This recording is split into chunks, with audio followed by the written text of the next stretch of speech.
everyone, my name is Ekta and on this channel we talk about perfumes and diamonds. Have you ever wondered which is the most expensive perfume in the world? In this video, I am going to tell you about the most expensive perfume and the person who owns it. So let's get into the video. Perfume is invisible, but the right one can make head turns, heart race, and even your bank account cry. So what's most expensive perfume in the world? And who exactly is worthy enough and bold enough to own it?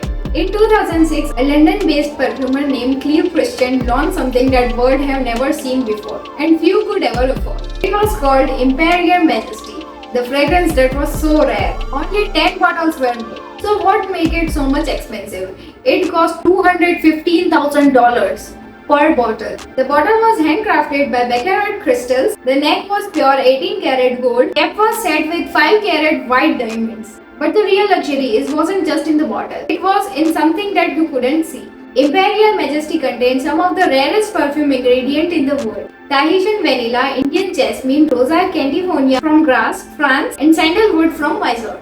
Each drop was designed not just to smell like luxurious, but feel like royalty. And that's exactly who bought it. So who exactly owns it? Only 10 bottles were made, and 3 were kept in luxury retailers like Farrock and Bergdorf Goodman, and others vanished into private collections. Some were reportedly bought by anonymous royal families, one by a tech billionaire and another by a Saudi princess, and none of them were ever seen wearing it in public. The perfume itself is powerful, rich, floral, and decadent, but no one pays $215,000 for a scent.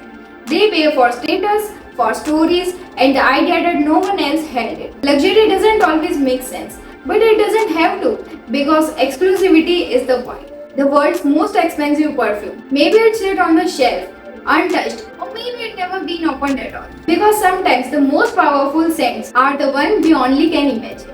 Do you ever spend 6 figures on a perfume? Or do you think the illusion is more powerful than a scent? Let me know in the comments. And if you love the smell of a scent, then you know what to do. See you in the next video. Bye.